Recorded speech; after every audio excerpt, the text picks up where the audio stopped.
আমি সুদীপ্তা, এভি নিউজে আপনাদের সকলকে স্বাগত। প্রথমেই চোখ রাখবো নিউজ হেডলাইনসে।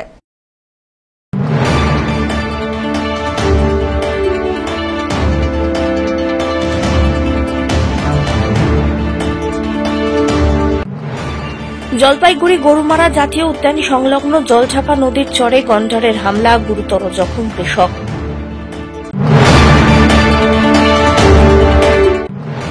গভীর জঙ্গলে প্রবেশ করে জ্বালানি কাঠ সংগ্রহকারীদের প্রতিহত করতে এবারে জঙ্গলে চলছে মহিলা কর্মীদের টহলদারি।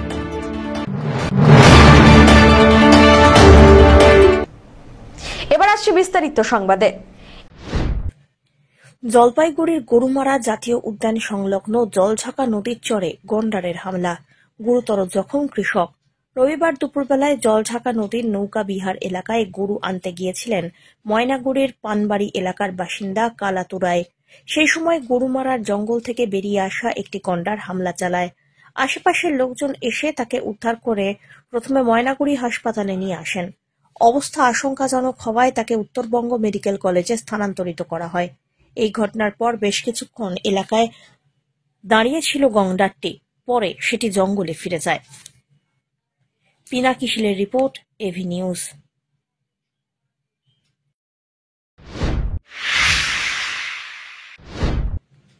গভীর জঙ্গলে প্রবেশ করে জ্বালানি কাঠ সংগ্রহকারীদের প্রতিহত করতে এবারে জঙ্গলে চলছে মহিলা বনকর্মীদের টহলদারি। প্রতিনিয়ত ডুয়ার্সের জঙ্গল লাগোয়া এলাকাগুলিতে মানুষ বন্যপ্রাণীর সংঘাত দেখা যায়। সম্প্রতি আলিপুরদুয়ারের জলদাপাড়া ডিভিশন মেন্দাবাড়িতে জ্বালানি কাঠ সংগ্রহ করতে গিয়ে হাতির হামলায় মৃত্যু হয় ৩ মহিলার। আর যাতে এই ঘটনা না ঘটে সেজন্য জঙ্গলে প্রবেশ করে জ্বালানি কাঠ সংগ্রহকারীদের প্রতিহত করতে তৎপর বন দপ্তর। মেন্দাবাড়ির ঘটনার পর থেকেই ডুয়ার্সের মোড়াঘাট রেঞ্জের জঙ্গলের বনকর্মীদের টহলদারি বাড়ানো হয়। তবে এবার পুরুষ বনকর্মীদের সঙ্গে জঙ্গলের ভেতরে টহলদারি চালাচ্ছেন মহিলা বনকর্মীরা। যেহেতু জ্বালানি কাঠ সংগ্রহ করতে বেশিরভাগ মহিলারা গভীর জঙ্গলে প্রবেশ করেন, সেই জন্যই মহিলা বনকর্মী থাকছেন এই বিশেষ অভিযানে। মোড়াঘাট রেঞ্জের রেঞ্জার চন্দন ভট্টাচার্য জানান, সম্প্রতি হাতির আক্রমণে ৩ মহিলার মৃত্যু হয়, সেই জন্যই এই বিশেষ অভিযান। অভিযানে রয়েছে মোড়াঘাট এবং বিন্নাগুড়ি ওয়াইল্ড লাইফ স্কোয়াডের বনকর্মী এবং ফরেস্ট ভলেন্টিয়াররা। যদিও জঙ্গলে জ্বালানি কাঠ সংগ্রহকারীদের রুখতে পরিবেশ প্রেমীদের দাবি, জঙ্গল পার্শ্ববর্তী এলাকার মানুষ, বনবস্তির মানুষের আয় কম, তাই সংসার চালাতেই খুব অসুবিধা হয়। তাদের বাড়িতে গ্যাস নেই, তাই জঙ্গলে কাঠ সংগ্রহ করেন। রাজ্য এবং কেন্দ্রীয় সরকারের কাছে তাদের দাবি, জঙ্গল লাগোয়া মানুষদের জন্য বিনামূল্যে রান্নার গ্যাসের ব্যবস্থা করা। না, বিশেষত আমাদের রিসেন্টলি জলদাপাড়া ওয়াইল্ড লাইফ ডিভিশনের কোদালবস্তি রেঞ্জে মেন্দাবাড়িতে একই দিনে 3 জন মহিলা জ্বালানি কাঠ সংগ্রহ করতে গিয়ে হাতির আক্রমণে মারা গেছেন। তারপরে আমাদের ডিপার্টমেন্ট থেকে স্পেশাল একটা সিকিউরিটি এবং স্পেশাল ড্রাইভ আমরা করছি। সেক্ষেত্রে আমাদের যে মহিলা টিম আছে, সেক্ষেত্রে আমরা এবং গরুমারা ওয়াইল্ড লাইফ ডিভিশনের বিন্নাগুড়ি ওয়াইল্ড লাইফ স্কোয়াডের বেশ কিছু মহিলা আমাদের ফরেস্ট ভলেন্টিয়ার লেডি স্টাফ আছেন, তাদের সাথে মিলে আমাদের মোটামুটি ধরে রাখুন 7 থেকে 8 জন আর একটি special ladies forest volunteer and স্টাফের একটা টিম আমরা প্রিপেয়ার্ড করেছি, যারা রেগুলার হচ্ছে গিয়ে আমাদের মোড়াঘাট জঙ্গল এরিয়াতে প্যাট্রোলিং করছেন। বিশেষত এই যারা ফায়ারউড কালেকশন করে তাদের যাতে আমরা সেখান থেকে প্রতিহত করতে পারি, সেই জন্য। যে পরিবারগুলো জঙ্গলের পাশে থাকে তাদের আয়ের সংখ্যা খুবই কম, এবং এই আয়ের সংখ্যা কম হওয়াতে তাদের সংসার চালাতে খুবই অসুবিধা হয়। তাদের বাড়িতে এলপিজি কোনো ব্যবস্থা না থাকায় তারা জঙ্গলে প্রবেশ করে এবং জঙ্গল থেকে শুকনো কাঠ এবং জ্বালানি সংগ্রহ করতে যায়। যে বিপদ হয় সে বিপদটা হচ্ছে বন্যপ্রাণীর সাথে তাদের সংঘাত হয়। বহুদিন ধরে আমাদের এই মেটেরিয়াল ব্লকের বিভিন্ন জঙ্গলে বহু মহিলা আক্রান্ত হয়ে হাতির পদপিষ্ট হয়ে মারা গিয়েছেন, এবং এর পার্শ্ববর্তী যে বন অঞ্চলগুলো আছে সেই এরিয়াতেও একই ঘটনা। আমরা রিসেন্ট নাগরাকাটাতে এই ঘটনাটা আমরা পেলাম। আমরা পরিবেশপ্রেমী সংগঠন মানুষকে অ্যাওয়ারনেস করতে পারি, কিন্তু এই সহযোগিতা করার ক্ষেত্রে রাজ্য এবং কেন্দ্র সরকারের কাছে আমাদের একটা ডিমান্ড যে যদি এই বনাঞ্চলের মানুষদেরকে আমরা যদি এলপিজি ফ্রি মূল্যে, বিনামূল্যে যদি এলপিজি পরিষেবা দিতে পারি, তাহলে কোথাও একটা এই সমস্যার সমাধান হতে পারে। ধীমান রায়ের রিপোর্ট, এভি নিউজ।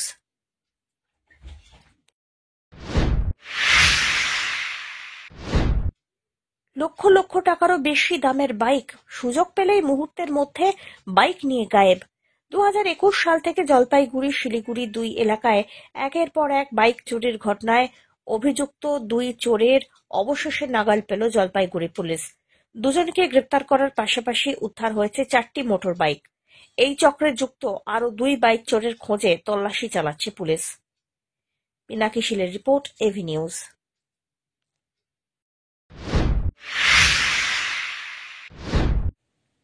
জলপাইগুড়ি জেলা প্রশাসনের উদ্যোগে হজ ট্রেনিং প্রোগ্রাম অনুষ্ঠিত হল রবিবার। এদিন জলপাইগুড়ি পুরসভার প্রয়াস হলে এই কর্মসূচির আয়োজন করা হয়। পশ্চিমবঙ্গ হজ কমিটির সদস্যদের নিয়ে এই দিনের প্রশিক্ষণ শিবিরটি অনুষ্ঠিত হল। উল্লেখ্য, আগামী বছর এপ্রিল মাসে ভারত থেকে হজ যাত্রা অনুষ্ঠিত হবে। তবে এই রাজ্য থেকে এই যাত্রায় এখনো সময় নির্ধারিত হয়নি বলে খবর। এদিনের শিবিরে জলপাইগুড়ি জেলা ছাড়াও কালিম্পং, দার্জিলিং থেকে প্রায় 50 জন সদস্য উপস্থিত ছিলেন। এটা আজকে আমরা ওই জলপাইগুড়ি ডোমা অফিস থেকে এই শিবিরটা আয়োজন করা হয়েছিল और वेस्ट बंगाल स्टेट हज कमिटीर संगे যুক্ত ছিল और मास्टर ट्रेनर और ऑफिशियल्स वेस्ट बंगाल स्टेट हज कमिटी থেকে আসছিল। এটা মেন উদ্দেশ্য হলো 2025 হজের জন্য হজ 2025 এর শিবির এটা। আর আমাদের জেলা থেকে 23 জন ছিল, দার্জিলিং কালিম্পং সব মিলাই এখানে আজকে শিবিরটা হয়েছে। এটা হজ যাবে, এটা আপনাদের এপ্রিল থেকে স্টার্ট হবে। এপ্রিল থেকে ফার্স্ট ইন্ডিয়া থেকে ফ্লাইট যাবে। আর আমাদের ওয়েস্ট বেঙ্গলের এখনো ডেট দেয়নি, পরে এটা সবাইকে জানাবো। আজকে কোন কোন জেলা এরা নিল আজকে প্রশিক্ষণ নিল আজকে? এটা দার্জিলিং, জলপাইগুড়ি ছিল অর্গানাইজার, তারপরে দার্জিলিং ছিল আর কালিম্পং। মোট কতজন? মোট আপনাদের অরাউন্ড 50 জন ছিল আজকে। মূলত কি কি প্রশিক্ষণ হলো আজকে? মূলত ওই ইসলামিক রিলিজনের অনুসার কি করা যাবে, কি করতে হবে। আর ওখানে ওরা তো সৌদিতে যাবে, আমাদের দেশ থেকে বাইরে, ওখানে তো রুলস রেগুলেশন আলাদা থাকবে, কি করে চলবে, কি করে উঠবে, এগুলো সবই ওনাদেরকে প্রশিক্ষণ করা হবে। সব্যসাচী মজুমদারের রিপোর্ট, এভি নিউজ।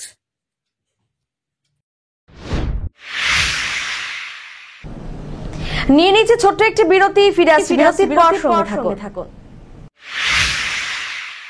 আনন্দ সংবাদ, আনন্দ সংবাদ। জলপাইগুড়ি শহরে এবার শুরু হয়েছে তিস্তা করলা উৎসব, শিল্প সংস্কৃতি ও বাণিজ্য মেলা। স্থান মিলন সংঘ ক্লাব ময়দান, জলপাইগুড়ি। এই মেলায় আপনি পাবেন হস্ত, বস্ত্র, চর্মশিল্পের বিপুল সম্ভার। এছাড়াও রয়েছে ঘর সাজানোর কাঠ, আসবাবপত্র, শীতের সামগ্রী, বাচ্চাদের জন্য বিভিন্ন খেলনা এবং মেয়েদের বিভিন্ন সাজসজ্জার জিনিস, আর ছোট ছোট শিশুদের জন্য বিভিন্ন ধরনের রাইডও। আমাদের এই মেলায় রয়েছে বিভিন্ন ধরনের খাবারের স্টল। আমাদের এই মেলার মঞ্চে প্রতিদিন বিভিন্ন সাংস্কৃতিক অনুষ্ঠান অনুষ্ঠিত হবে। আপনারা সবাই আসুন, কেনাকাটা করুন আর আনন্দ উপভোগ করুন। রবিবার স্বেচ্ছায় রক্তদান শিবির অনুষ্ঠিত হয়ে গেল জলপাইগুড়ি শহরের 25 নম্বর ওয়ার্ডে। স্থানীয় কাউন্সিলর পৌশালী দাসের উদ্যোগ এবং ব্যবস্থাপনায় এই রক্তদান শিবিরের আয়োজন হয়। এদিন এলাকার পরেশ মিত্র কলোনির ফ্লাড সেন্টারে শিবিরের আয়োজন হয়। জলপাইগুড়ি ব্লাড ব্যাংকের চিকিৎসক এবং কর্মীরা রক্তদান শিবিরের পরিচালনা করেন। এ বিষয়ে কাউন্সিলর পৌশালী দাস জানিয়েছেন, চারিদিকে রক্ত সংকট রয়েছে, রক্তদান মানেই জীবনদান। সেই উদ্দেশ্যেই এই বিশেষ শিবিরের আয়োজন। আজকে 25 নম্বর ওয়ার্ডে আমাদের ওয়ার্ডের তরফ থেকে একটা রক্তদান শিবির, স্বেচ্ছায় রক্তদান শিবিরের আয়োজন করা হয়েছে। তো রক্তদান জীবনদান, চারিদিকে যেরকম রক্তের সংকট দেখা দিয়েছে, ব্লাড ব্যাংকেও রক্তের সমস্যা দেখা দিয়েছে। মানুষকে সারা বছরই বিভিন্ন কারণে রক্তের যোগান দিতে হয়, আমাদেরকে বিভিন্ন সময় বিভিন্ন মানুষের প্রয়োজনে রক্ত দিতে হয়। সেই জন্য সবাইকে আহ্বান করা যাতে মানুষ স্বেচ্ছায় রক্তদান শিবিরে এসে রক্ত দিয়ে আরেকজন মানুষের জীবনটা বাঁচায়। তো বলছি যে আপনারা কত আশা রয়েছে যে এত রক্ত ব্লাড ব্যাংকে হাতে দিবেন? আমরা তো টার্গেট রেখেছি 100টা রক্ত আমরা ব্লাড ব্যাংকে দান করব। এখন দেখা যাক, আমাদের শুরু হয়েছে 10টা, 10:30 থেকে ক্যাম্প শুরু হয়েছে। এখন দেখা যাক কতটা কি হতে পারে। আমরা আশা রাখছি আমরা টার্গেটটা পূরণ করতে পারব।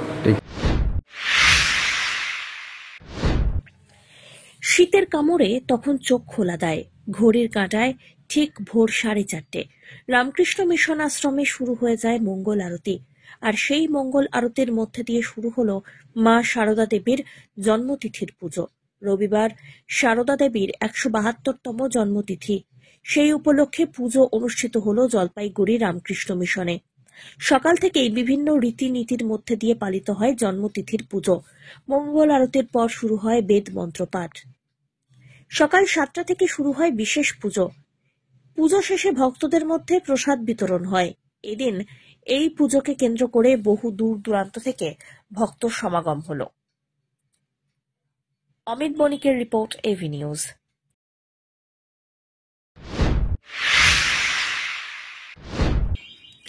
রবিবার জলপাইগুড়ির থানা মোড়স্থিত সদর ট্রাফিকে অনুষ্ঠিত হয়ে গেল চক্ষু পরীক্ষা শিবির।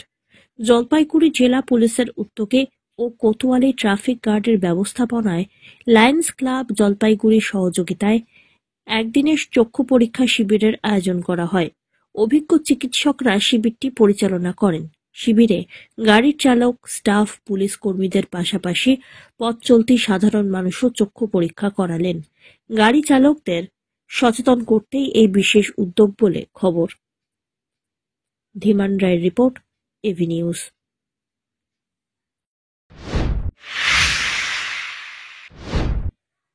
নেশামুক্ত সমাজ তৈরির লক্ষ্যে ভোরের আলোকে সাক্ষী রেখে ম্যারাথন দৌড়ে এক ঝাঁক নতুন প্রজন্ম।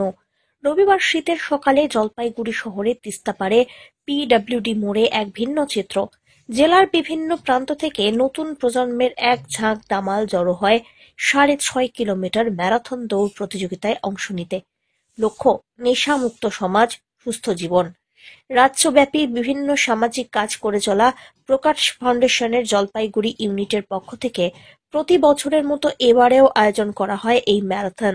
চা বাগানে আদিবাসী তরুণ তরুণী থেকে শহরের দামাল সন্তান সব মিলিয়ে 200 জন অংশ নেন প্রতিযোগিতায়। সবুজ পতাকা নেড়ে ম্যারাথন দৌড়ের সূচনা করেন জেলার বিশিষ্ট সমাজকর্মী তথা প্রাক্তন গ্রাম পঞ্চায়েতের উপপ্রধান কৃষ্ণ দাস, প্রকাশ ফাউন্ডেশনের সভাপতি নব্যেন্দু মৌলিক, সদর পঞ্চায়েত সমিতির সভাপতি বিনয় রায় প্রমুখ। যুব সমাজকে কি বার্তা দিতে চাচ্ছেন আজকের এই বার্তা? একটাই দিব, প্রকাশ ফাউন্ডেশনের পক্ষ থেকে যে আজকে ম্যারাথন দৌড়ের আয়োজন করা হয়েছে, আমি অনেক অনেক ধন্যবাদ জানাই। কারণ আমাদের ছেলেমেয়েরা এখন খেলাধুলার প্রতি আকৃষ্ট খুব কম। এই ম্যারাথন দৌড়ের মধ্য দিয়ে একটা মেসেজ যুব সমাজের মধ্যে যাবে, যে যার মধ্য দিয়ে যাতে আরও খেলাধুলার মধ্যে সবাই অংশগ্রহণ করে আসে। কারণ স্বাস্থ্যই আমাদের সম্পদ, এই স্বাস্থ্য আমাদের ধরে রাখতে হবে। স্বাস্থ্য যদি ঠিক থাকে আমাদের সব কিছু ঠিক থাকবে। আমি সবাইকে একটা জিনিস বলবো, যেটা আরও যাতে আমরা ক্লাব হোক, অন্য কোনো সংস্থা হোক, সকলেই যেন আমরা এটার প্রতি আরও বেশি আমরা আগ্রহ দেখাই এবং আয়োজন করি, যাতে ছেলেমেয়েরা আমাদের মোবাইল ছেড়ে যাতে এই খেলাধুলার মধ্যে আসে। মোবাইলটাকে আমাদের যে করেই হোক একটু দূরে সরাতে হবে, মাঠে আসতে হবে এবং খেলাধুলার মধ্যে থাকতে হবে, তাহলে আমাদের স্বাস্থ্য ভালো থাকবে। সব্যসাচী মজুমদারের report, AV news.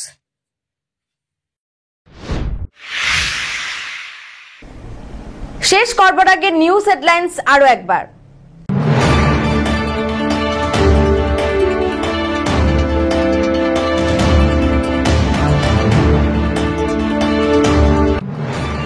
Jalpaiguri Gorumara জাতীয় উদ্যান সংলগ্ন জলঝাপা নদীর চরে গন্ডারের হামলা, গুরুতর জখম কৃষক।